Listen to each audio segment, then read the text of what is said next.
But their problem is that they got to cough up $22,500 extra to my brokerage because that's what they're under contract for, and that's what they are compensating us.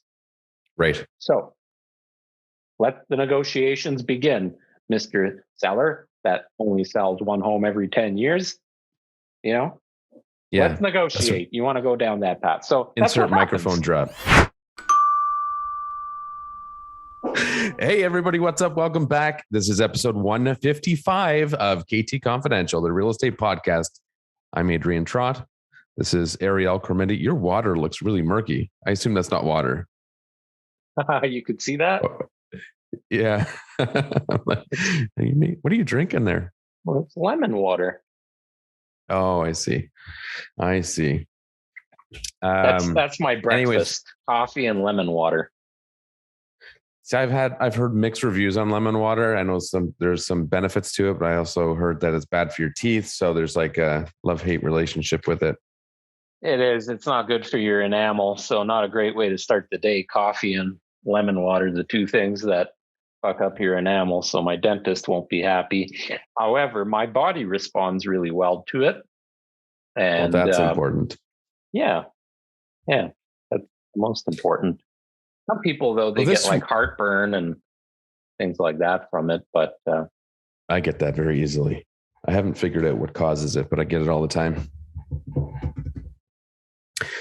Anyways, episode 155. Thanks for joining us. For those of you who listen but don't subscribe, we found there's actually many of you. So we would appreciate it very much if you show your support. Subscribe. I can't even speak. Subscribe to the podcast wherever you listen, whether you're watching it on YouTube or listening on SoundCloud, Spotify, Deezer, Apple Podcast, Google Podcasts. Click the subscribe button.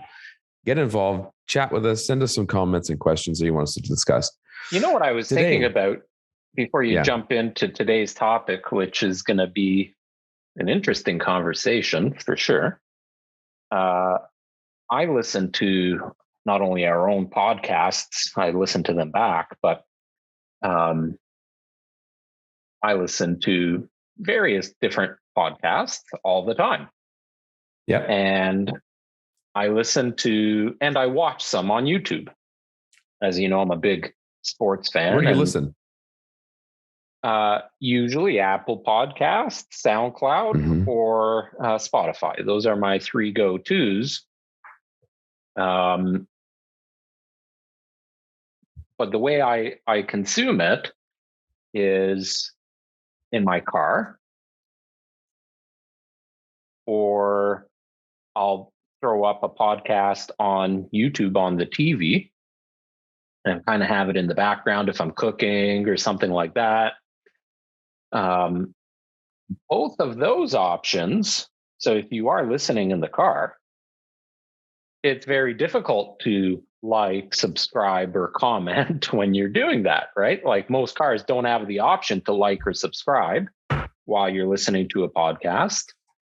And if you're just watching on YouTube, it might give you options for doing that on YouTube, but not in the podcast. So if you do like to listen to the podcast, please go back on your phone and just give us a quick little bit of love.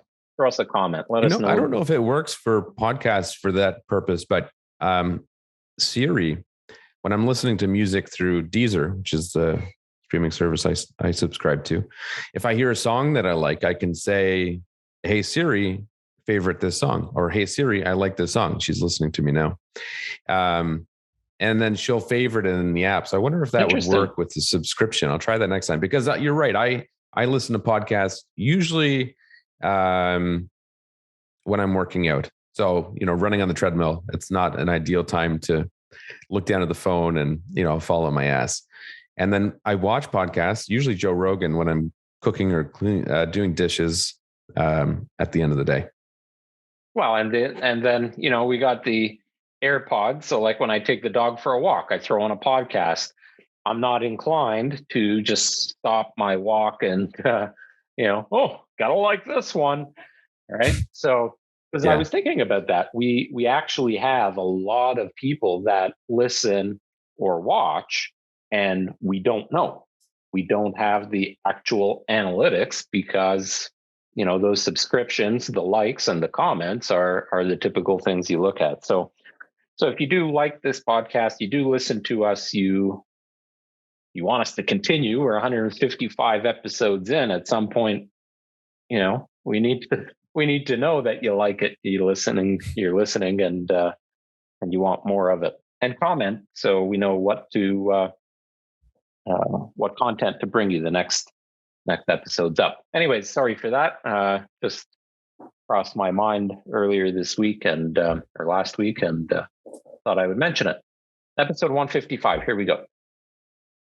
So in this episode, we are discussing the recent, there's been a lot of talk about it. CBC Marketplace did an investigation on real estate agents steering buyers from low commission homes. So by steering buyers, that simply means basically directing them to other properties because these particular homes were not offering what they considered to be sufficient commission, which is obviously extremely bad, ethically wrong. It happens. But it's an interesting article. There's a few points I've made in it about some of the comments that were said.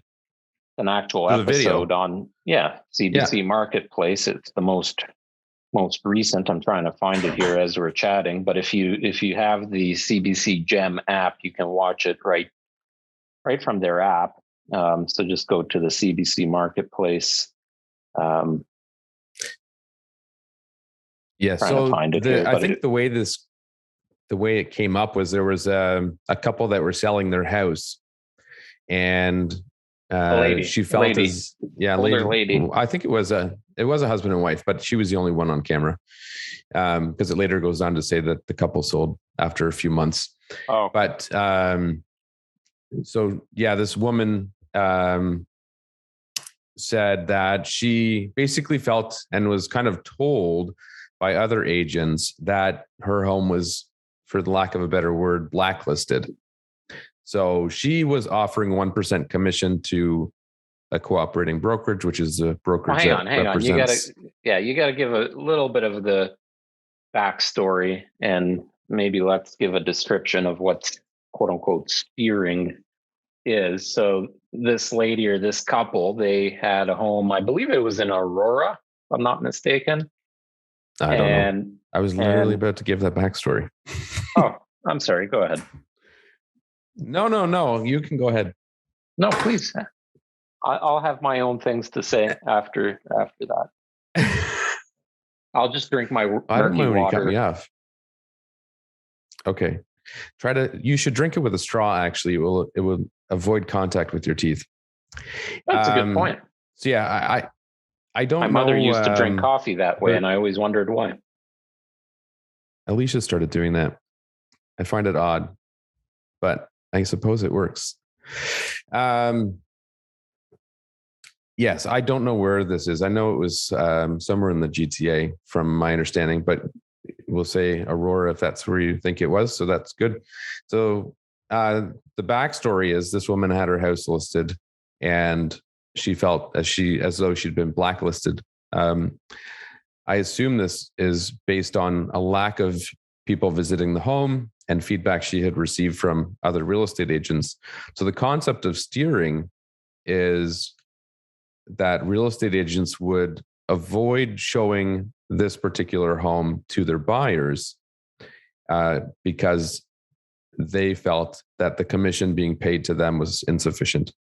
There's also the premise that real estate agents may not particularly like dealing with for sale by owner homes because they're dealing with people who are not experienced. It may require more work, but it does happen, and it shouldn't. But in reality, it does, and I imagine it's a problem right across the country. The U.S. similar structure to us in terms of compensation, so I imagine it's very similar there. Anyway, so CBC Marketplace picked up her complaint and they sent out some secret shoppers to determine what was happening.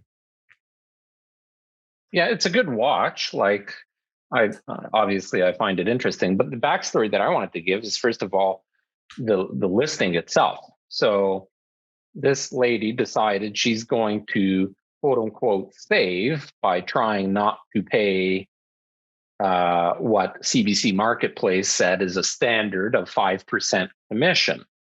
So she hired what technically is a registered brokerage that doesn't have any realtors. So essentially, they are a listing service for MLS. So you pay them a flat fee. There's lots of these places that exist. You pay them a flat fee. They basically send you a listing agreement. They put it up on MLS, and you might have the option of buying extra services with them, like photography and a landing page, a website, whatever. So you pay them a couple $1,000 right up front, regardless if your home sells or not, but it gets your home on MLS, and MLS is the largest real estate website in the country. So obviously you want your home to be seen there. So she saved that 2.5%, quote unquote, saved that 2.5% on the listing commission.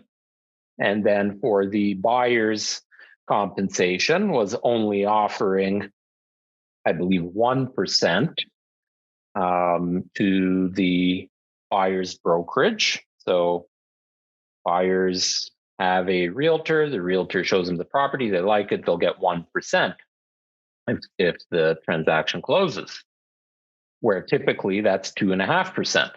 So she thinks, okay, I'm going to save 1.5% on buyer's commission, and I'm going to save 2.5% less, a couple of grand on the listing commission, and that's my savings. She stayed on the market for over 30 days, and that's where she started putting up that red flag that she's been blacklisted, and agents won't show the property because she's only offering 1% commission or what have you. I have so much that I could say about this, honestly.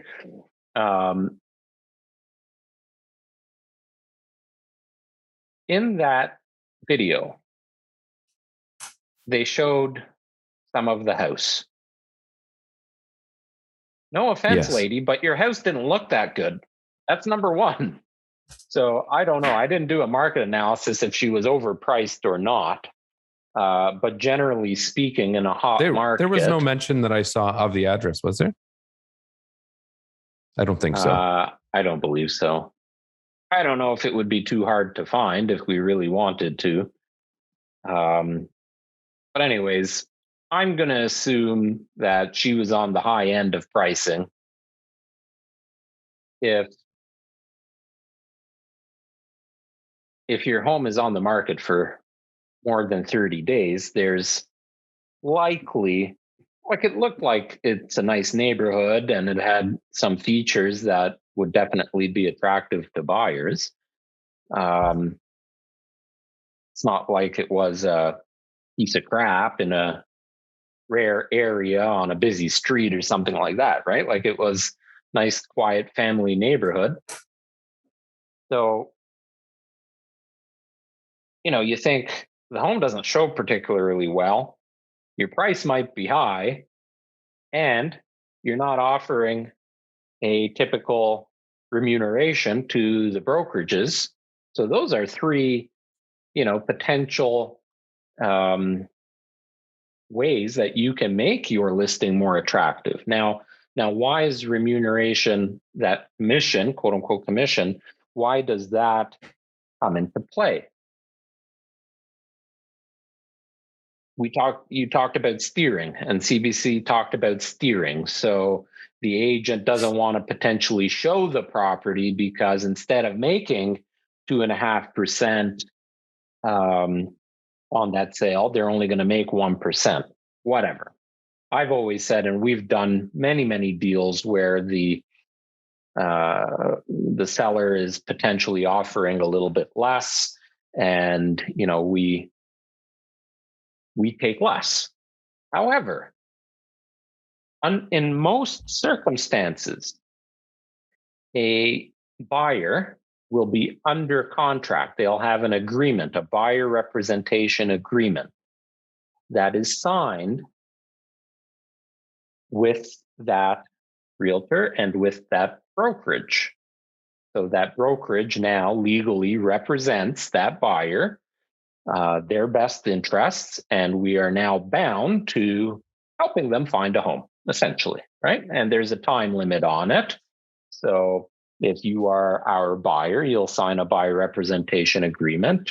Our contracts are 6 months less a day. So for that period of time, you are legally bound to us and we are legally bound to you. And that's a relationship that we commit to. And we have that code of ethics that we're going to do everything in our best interest to help you and to guide you and to give you all of the advice. In that contract, it discusses the commission payable to the brokerage and it lays it all out there.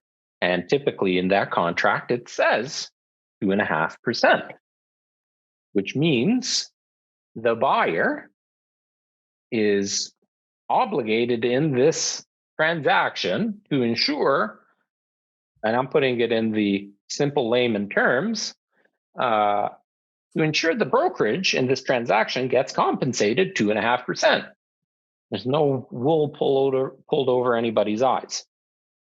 Now, typically, most sellers will be offering 2.5% to a cooperating brokerage, to the buyer's brokerage, which means that 2.5% that we are under contract with the buyer is being compensated by the seller. So the buyer has nothing to pay for the services of hiring a brokerage to represent them. In this instance, if the seller is only offering 1%, technically, the buyer is now responsible for topping up that difference of that extra 1.5% between what they signed in that buyer representation agreement and what the seller is actually compensating the cooperating brokerage. Now, it can be renegotiated, and maybe somebody like me might say, all right, well, don't worry about it. This is the house that you want. It's the house of your dreams. We'll put a deal together. I'll try and negotiate a better commission on my behalf so I can make up that difference. But at the end of the day, the buyer has signed a contract to hire a person to do a job for a set amount of money. So it's like hiring an electrician to install 10 pot lights at $75 a pot light. But halfway through the job, you say, you did a good job. Please continue. But now I'm only going to pay you 50% of it because I found somebody to do it for less, or I don't know, right? Like, you've hired a professional to represent you. I think a lot of the onus is on, like you're saying, and I'm very much the same. In fact, I've in many cases, I just leave that section. I don't put a specific number, I just put as per MLS, which may not make any sense at all. But in most cases, I wouldn't hold somebody accountable if there was a discrepancy, unless there was certain, very unique circumstances where I can't even think of anything off the top of my head that might justify it. But I've been involved in transactions with homeowners that were selling their home themselves. And that's exactly what I did. I negotiated the commission. And, some transactions will get paid more than others. But, the key there is to ensure you always have your clients, the buyers' best interest in mind. And that would mean not avoiding a home that may be of interest to them due to a perceived lower income. I bet half of these real estate agents who got caught with their hands down their pants, had they have just gone along with it properly, like they were supposed to, the buyers probably wouldn't have even liked the home anyways. Right. And then they move on to another property and they wouldn't have been in this position. But I will say this, like you kind of touched on it. I have no issues personally, and I know anybody on our team, this is the way we train our staff and our realtors. Um, 100% above water code of ethics. Everything has to be black and white, no gray areas. Help our clients. That's help the people. The financial compensation comes with all of the good things that we do, right? So there's going to be sometimes you earn more money. There's going to be sometimes you earn less money. As a whole, you look at it over the year or the course of a quarter in the year or whatever, it all balances out. But I really dislike, and it's perfectly acceptable for me to say this, and I'm going to say it. I really dislike having to deal with most of these, I'll call them private sellers, even though they've hired a brokerage to put their home on the MLS. You're not dealing with another realtor. You are dealing with the homeowner. And from my experience, first of all, the homeowners that choose that path are typically a little bit more difficult to deal with in general. Just generally speaking, these people have some kind of, it's almost like this attitude that, well, they obviously think, they have, my assumption would be they don't particularly like the industry, right? Right. They disrespect realtors in some capacity, or think we're overpaid, or think they can do a better job. So automatically they have this wall against just dealing with realtors in general. And first of all, that's a stupid, way to approach it, because these are the people that are going to be bringing you the buyers most likely. But as a realtor that conducts many, many, many, many transactions on a monthly basis, I now have to deal with somebody that's not licensed, that doesn't know the ins, outs, the legalities, the paperwork, the verbiage, and that only transacts a purchase or sale once every 10 years. A lot of them maybe have never even sold a home on their own before. So it becomes a lot more work. It's a lot more work as a realtor dealing in this situation with a quote unquote private seller, even if the contract ends up going to their lawyer for a review, which, by the way, I highly recommend if you are dealing with somebody in this situation, is having a clause in the contract that is subject to lawyer reviews. That way everybody's covered. But it becomes a lot more time consuming, and it becomes a bit of a logistical and paperwork nightmare, because you are dealing with somebody that doesn't know what they're doing. So now you're asking me to put in more time, more effort, and more work, deal with somebody that has no idea what they're doing. So I'm probably going to have to do most of that, or coach them, or, that, and it's that fine line, because I'm not representing the seller, I'm representing the buyer. So whose best interest do I have?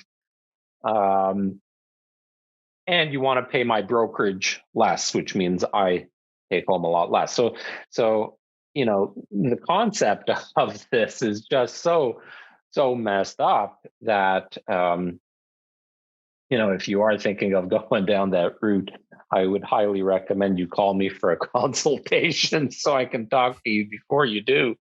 But I would say in the vast majority of the situations, the realtor should be able to negotiate a half decent commission still.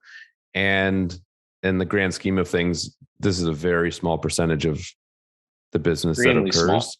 Extremely small. So most people are smart enough to understand where the buyers are, and hiring a professional to, but what pisses me off about CBC and this whole marketplace show in this episode is Okay, Paul, they're creating content and a little bit of clickbait because they know this is potentially a hot topic, especially for realtors. Like every realtor that I know has watched it. Yeah.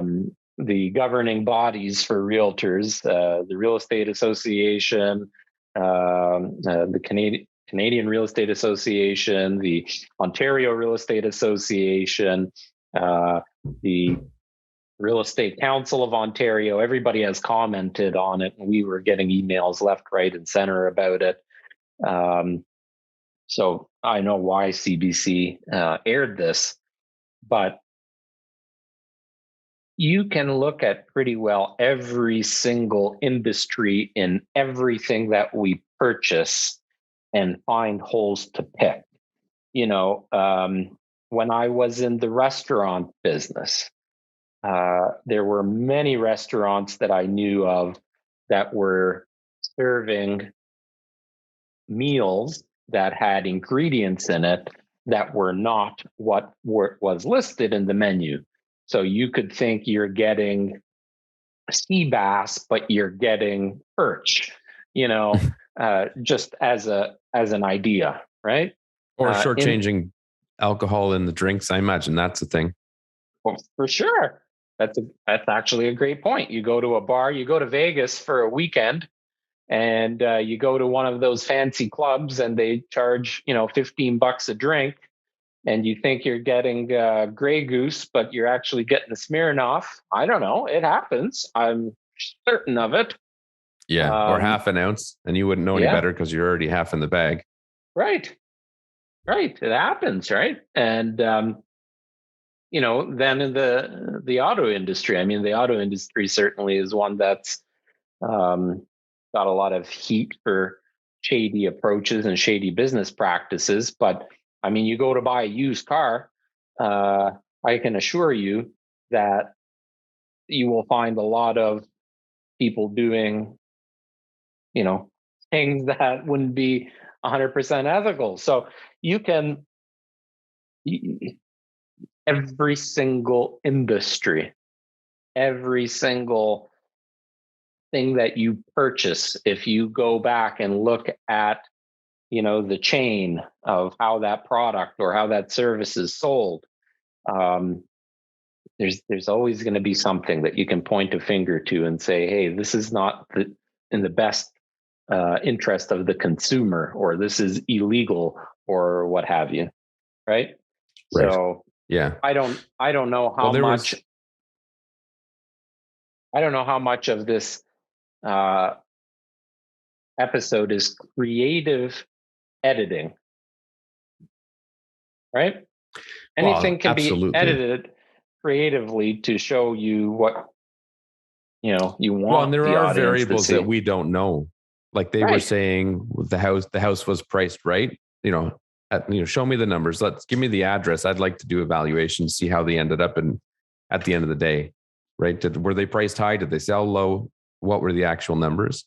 And there was one comment in the article that said they had basically taken 50 real estate agents. So they did some cold calling afterwards, as part of this, contacted 50 real estate agents and asked about the commission they charged. And they said nearly all quoted about the same. A quarter of the agents referred to their fee as standard, and the majority said they would not negotiate. So first of all, they're putting that in a negative context, saying that that's bad. So first, there is no standard. So I don't think anyone should ever say that's a standard rate. You could say it's a common rate, a typical common, but certainly not standard. There's no standard in the industry for commission rate.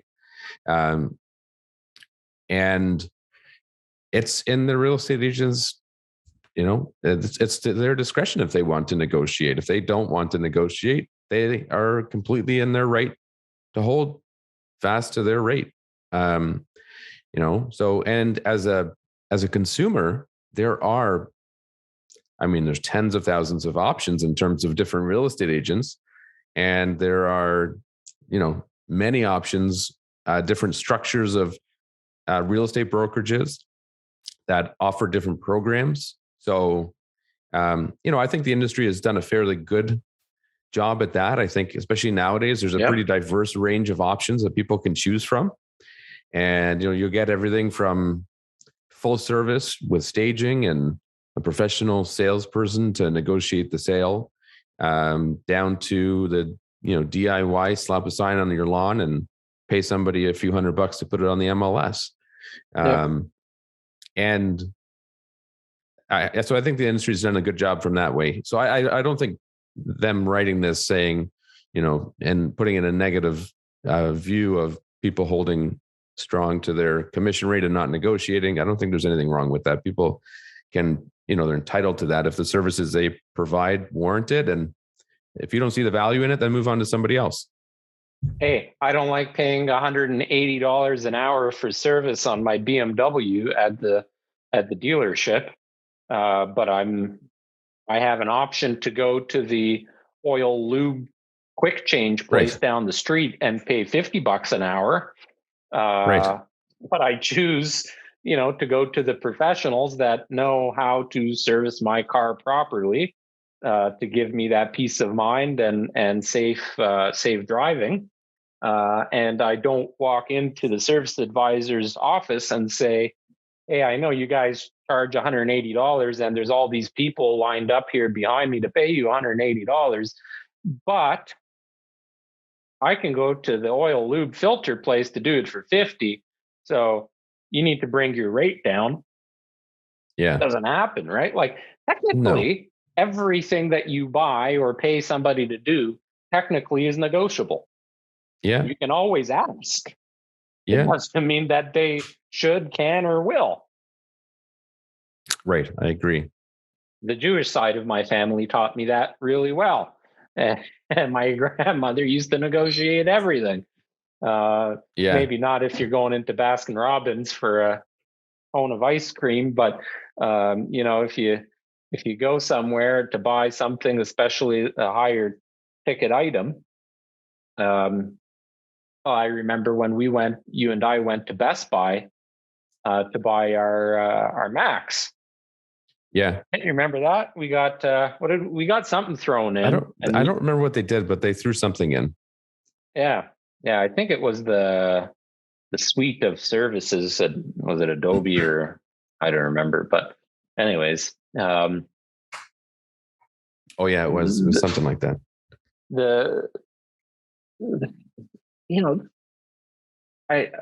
I have so many things that I could talk about in terms of commission and you get what you pay for and all that. Look, everybody's entitled to their own path of how they want to sell a product. There are many ways you can do it, but then don't complain that you're not getting, that you were quote unquote blacklisted or you're not getting activity, because of how you decided to strategize the sale of your home. I don't agree with that. Because I do believe that those real estate agents are in the wrong. Like they shouldn't. If it was actually happening, we don't know if it was actually happening. And that's my point. Oh, I'm sure it was. She's just blaming it on that. No, I mean, realistically, it's happening. There's no question that it doesn't happen. Well, I'm not saying it doesn't happen. You have 100,000 agents or I don't even know how many agents there are in Canada, over 100,000. There's over 50,000 in the GTA itself. Yeah. Yeah.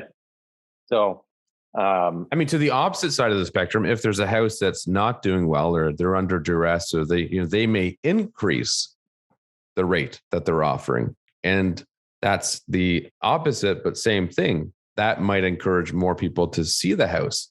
More agents may say, hey, let's go see this one first, right? Like there's two ends of the spectrum and both are technically wrong. Although, when you put an offer on a house, there's a confirmation of cooperation. That's a separate document that states how much the person's getting paid. So you can see that. But it goes both ways. And we see that people might offer more for whatever reason, maybe to make their home stand out if there's a lot of competition, or if they're just struggling or they're having challenges selling, they might increase the rate. Well, and then that's the whole other, like you're doing now, the 180-degree sweep on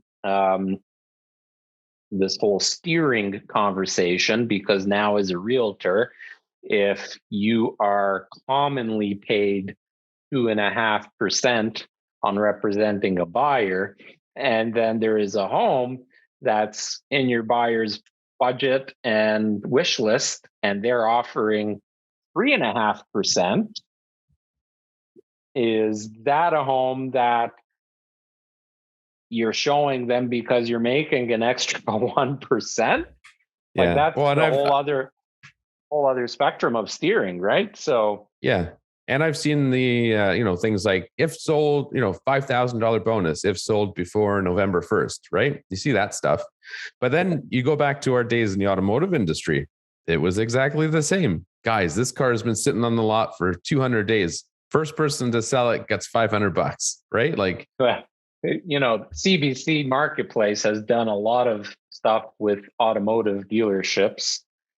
And until you are in the thick of it, you really don't know what goes on behind the scenes. But you just brought up like a wonderful point and a great analogy of this whole situation, comparing it to another industry like, and automotive industry and real estate industry are often compared against each other because they're the two highest ticket items that you likely are to purchase in your life.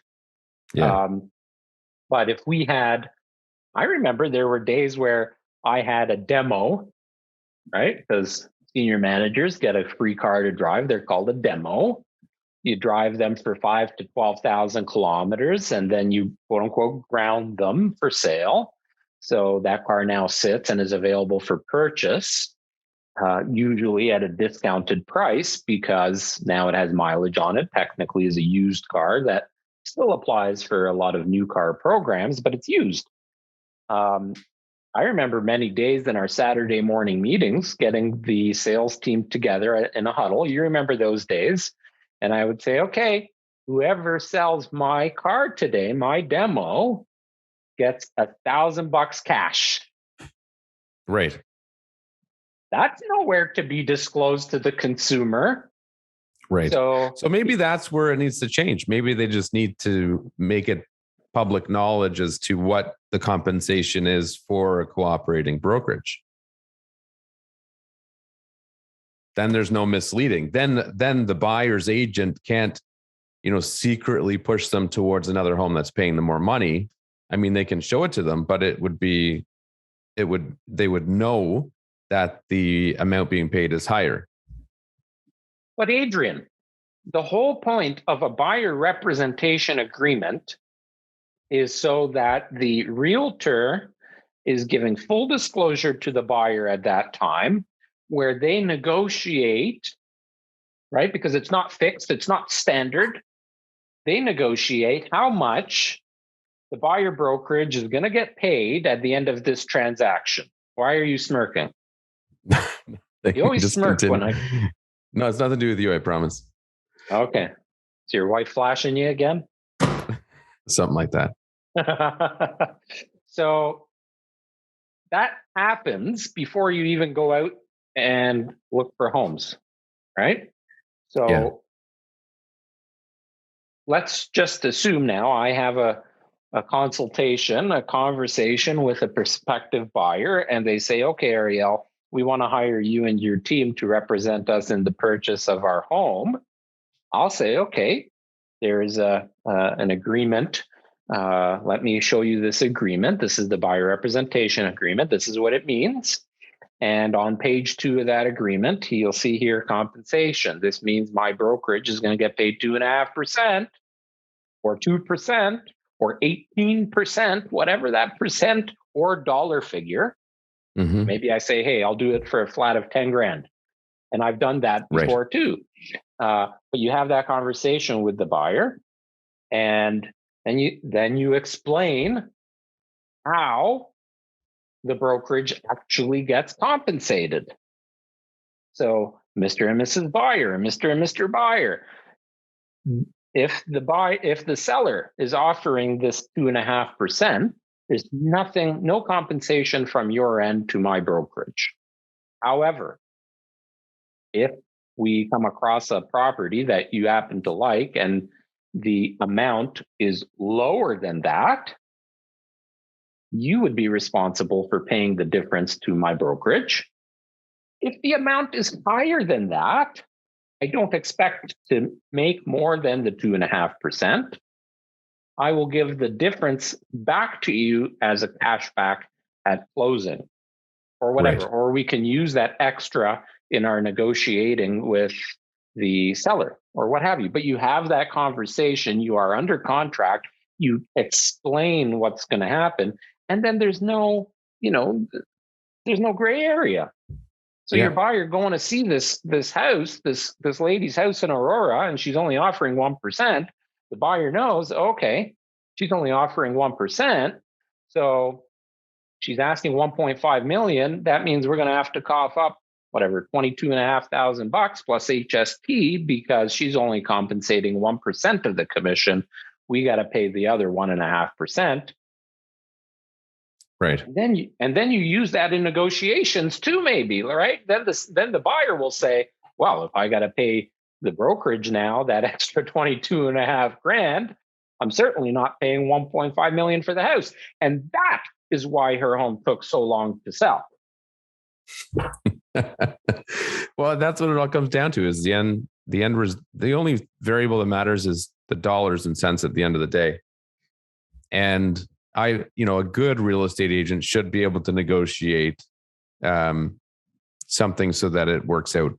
They shouldn't be discouraged to show those houses. Exactly. There's no training that is teaching realtors how to negotiate in this scenario and the word tracks that are needed in order for everybody to be protected. And even the person that we are not representing. So the seller is representing themselves, or they have another, whatever these brokerages are. I don't even know why they call them brokerages, but they do have people that can do that. Yeah, some of sure. Yeah. And, again, it's like, do I take my BMW to the BMW dealership or do I take them to the quick lube place? Right. So same kind of concept, but in my opinion, the negotiating of that structure is an easy conversation with the seller when there is a proper buyer representation agreement, the compensation to the brokerage has been discussed with that buyer. The buyer is aware of what they are liable for in terms of the fees. Okay.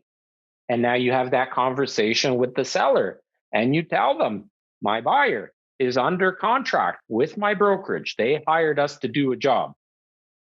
Sometimes that job takes a month. Sometimes that job takes a year, whatever. They hired us to do a job. We're on a mission. They like your home. But their problem is that they got to cough up $22,500 extra to my brokerage because that's what they're under contract for. And that's what they are compensating us. Right. So let the negotiations begin, Mr. Seller, that only sells one home every 10 years. Yeah.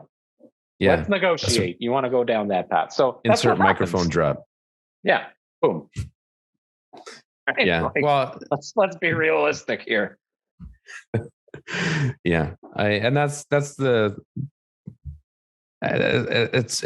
It's hard to, I don't know how to explain it, but it's hard to,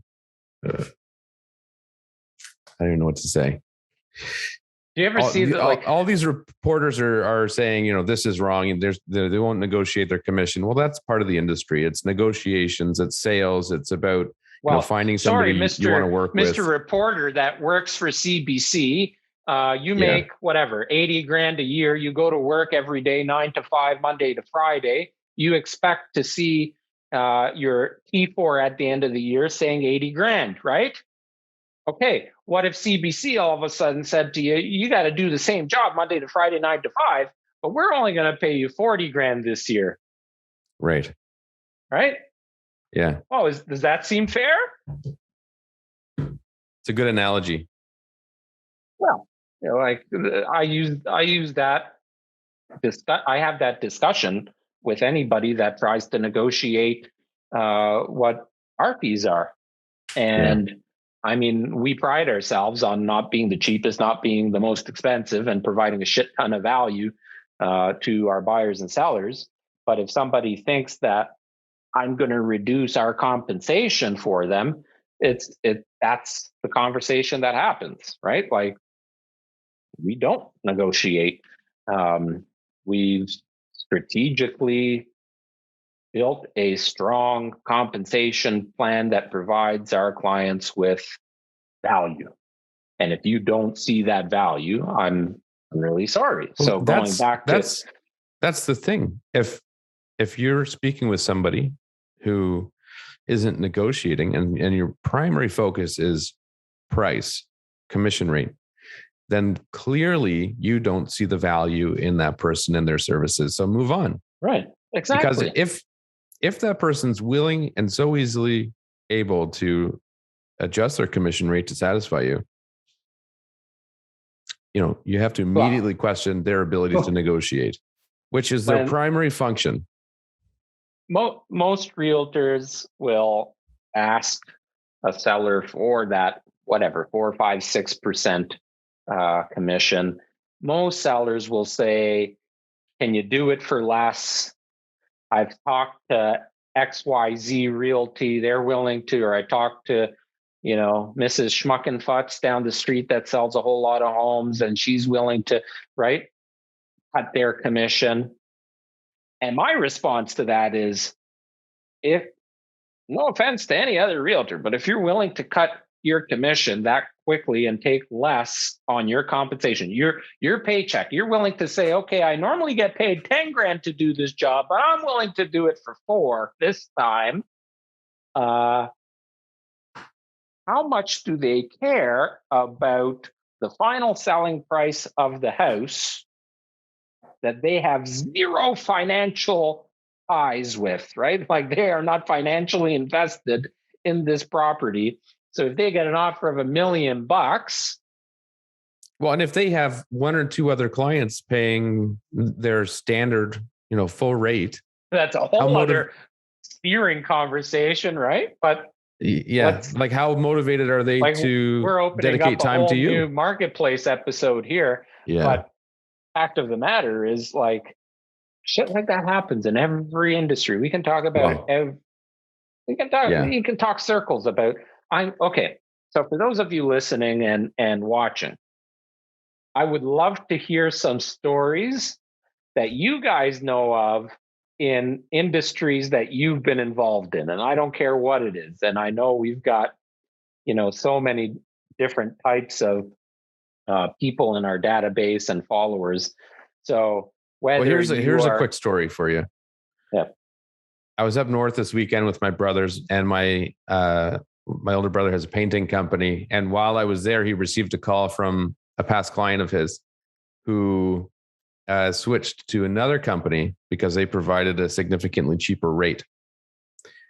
And the message to him was, hey, this other company hasn't shown up to do the job and they returned the deposit.